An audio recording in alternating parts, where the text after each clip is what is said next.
안녕하세요. 오늘은 중국 역사에 있어서 매우 중요한 사건인 아편전쟁에 대하여 살펴보려고 합니다. 아편전쟁은 중국 당시 청과 영국이 벌인 전쟁이라는 의미에서 중영전쟁이라고도 부릅니다. 아편전쟁은 총 2차례에 걸쳐서 일어나게 되는데요. 각 1차, 2차 아편전쟁의 배경과 전개 과정을 알아보겠습니다. 먼저 1차 아편전쟁을 알기 위해서는 당시 전 세계의 경제적인 흐름과 청의 무역 형태를 봐야 합니다. 영국을 비롯한 유럽은 경제 성장을 바탕으로 주변 대륙까지 진출하여 물건을 사고 팔며 현재의 무역 형태를 갖춰가고 있었습니다. 당시 영국은 영국산 모직물을 인도로 수출하고 인도에서 얻은 은을 바탕으로 청의 차, 비단 등의 물건을 사들이고 있었습니다. 하지만 청은 그 넓은 땅 중 광동 지역에서만 무역을 허용하는 광동무역을 하고 있었습니다. 게다가 당시 청은 엄청난 부와 번영, 넓은 땅을 바탕으로 자국에서 생산되는 것만으로도 충분히 품질이 좋은 물건을 가지고 있었습니다. 청은 영국의 물건을 살 이유가 없었던 것입니다. 따라서 청에서 영국으로 수출되는 물건은 많은 반면 영국에서 청으로 수출되는 물건은 많지 않았습니다. 이에 불만을 가진 영국은 청의 광동 지역에서만 허용하는 무역 형태를 폐지할 것을 주장하게 되는데 이를 청이 거절하자 본국의 경제적 피해를 만회할 방법을 찾게 됩니다. 그 방법으로 나온 것이 바로 아편이었습니다. 영국의 식민지였던 인도에서 마약인 아편을 청에 밀수출하면 아편에 대한 청나라 사람들의 수요가 증가할 것이고 그러면 자연스럽게 무역 제한을 풀게 될 것이라고 생각한 것입니다. 그렇게 아편이 청에 들어오게 되고 점점 아편에 중독되는 사람들이 증가하였습니다. 이로 인해 청나라 안에서 아편으로 인한 사회의 문제가 증가하기 시작했습니다. 이에 청은 아편 수입에 대한 문제를 놓고 두 진영으로 나뉘게 됩니다. 아편이 이미 들어온 이상 아편을 아예 합법화시켜 불법적인 일을 없애자는 사람, 즉 이금론자와 아편의 수입을 더욱 강력하게 제한해야 한다는 사람, 즉 엄금론자로 나뉘게 된 것입니다. 당시 이 두 세력의 주장을 한번 살펴보겠습니다. 지금 해관을 폐쇄는 불가하고 법령이 있어봤자 행해지지 않으니 계책은 오로지 옛 조례를 따라 오랑캐 상인으로 하여금 아편을 약재에 비추어 납세토록 하고 세관에 들어와 양행에 교부한 후에는 단지 물물교환만 허용하고 은으로 구매하는 것을 불허하는 것뿐입니다. 이금론자 허내제. 무릇 은양이 엄청나게 소모되는 것은 아편굴이 번창하기 때문이고 아편굴이 번창하는 것은 아편을 흡식하는 사람이 많기 때문입니다. 흡식하는 사람이 없으면 자연히 운반, 판매하는 사람도 없고 그런 사람이 없으면 외국 오랑캐의 아편도 자연히 오지 않게 됩니다. 지금 죄명을 가중하자고 한다면 반드시 흡식을 무겁게 처벌해야 합니다. 엄금론자 황작자. 청나라 황제는 엄금론자 중 하나인 임칙서를 흠차 대신, 즉 황제 다음 가는 권력자로 임명하고 아편 문제를 해결하도록 지시합니다. 이에 임칙서는 모든 아편을 몰수하여 불태워버림으로써 아편의 유입을 막습니다.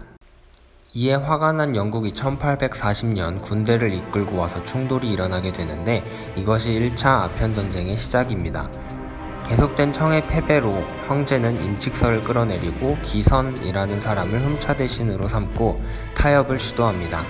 그 결과 광동의 지역 중 하나인 천비에서 조약을 맺는데 이것이 천비 가조약입니다. 천비 지역에서 맺은 이 조약의 내용으로는 아편 배상, 홍콩 할양 등이 있었습니다. 그런데 이 조약이 승인되고 효력을 발휘하기 전에 문제가 생겨 실제로 시행되지 않았기에 천비 가조약이라고 합니다. 비준이 통과되기 전, 즉 국회에서 정식으로 승인하기 전 영국이 홍콩을 강제 점령하면서 화가 난 청은 기선을 파면시키고 다시 전쟁에 돌입하게 됩니다. 하지만 영국이 광저우를 점령하고 광저우 화약을 맺어 더욱 거세게 공격합니다. 결국 영국이 상해 등 여러 지역을 추가로 점령하자 더 이상 가망이 없다고 본 청이 남경조약을 체결하게 됩니다. 남경조약의 내용으로는 상해 등 5곳 개항, 홍콩 할양, 공행무역 폐지, 배상금 지불, 아편무역 허용 등이 담겨 있었습니다. 이외에도 오구통상장정, 호문조약 등으로 최애국 대우를 인정해주고 개항장에서의 토지 임차권을 허용하게 됩니다. 또한 미국과는 망하조약, 프랑스와는 황포조약을 맺어 청은 서양의 여러 나라들의 문을 개방하게 됩니다. 이것이 1차 아편전쟁의 결과였습니다. 1차 아편전쟁에서 승리한 영국은 처음에는 무역을 통한 성장이 있는 듯 했지만 영국산 공업제품이 중국 수출에서 여전히 고전을 면치 못했습니다.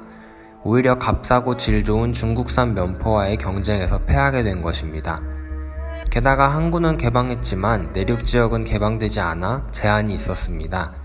이에 불만을 갖고 있던 영국은 유리한 조건을 내세울 이유를 찾게 되는데 때마침 에로호 사건이 일어납니다. 에로호 사건은 1856년 청나라 관리들이 광저우에 있던 에로호를 검문하는 과정에서 중국인 선원을 체포한 사건입니다. 에로호는 중국 배였지만 적은 영국에 있었기 때문에 이를 근거로 공격을 하게 됩니다. 이것이 2차 아편전쟁입니다. 이번에는 영국과 함께 크리스트교 선교사 피사르 구실로 프랑스가 참여하게 됩니다. 여기에 조약 연장을 원했던 미국과 러시아까지 전쟁에 참여하게 됩니다. 이렇게 영국, 프랑스 군대와 청나라의 전쟁에서도 청나라는 패하게 되고 결국 텐진조약을 체결하게 됩니다. 텐진조약은 외국 공사의 북경 주재를 허용하고 양쯔강 유역에 10개의 항구를 개항, 내지 여행, 통상, 크리스트교 포교의 자유 등을 내용으로 하고 있었습니다. 그러나 이 조약의 비준을 어디에서 하는지를 놓고 문제가 생깁니다. 베이징까지 서양 세력이 오는 것을 꺼린 청은 상하이에서 비준하려고 하였습니다. 이에 미국은 상하이에서 비준서를 교환한 반면 프랑스, 영국은 반대하면서 북진하게 됩니다. 청군에 의해 1859년 6월 대고에서 패하기도 했지만 전열을 가다듬은 영국, 프랑스군은 1960년 10월 13일 아예 북경을 함락시키고 베이징 조약을 체결하게 됩니다.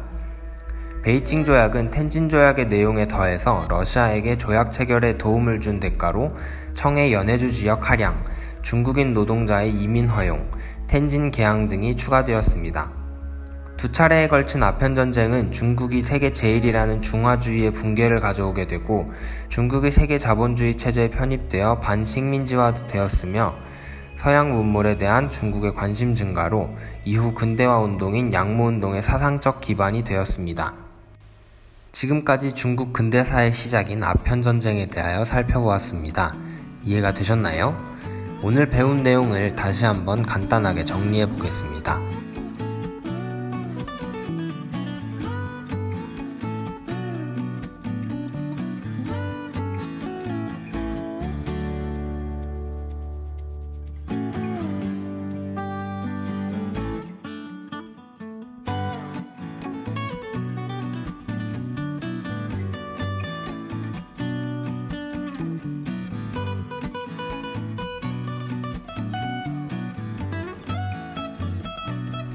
앞으로도 중국사에서 중요한 사건, 핵심 내용들을 업로드할 예정입니다.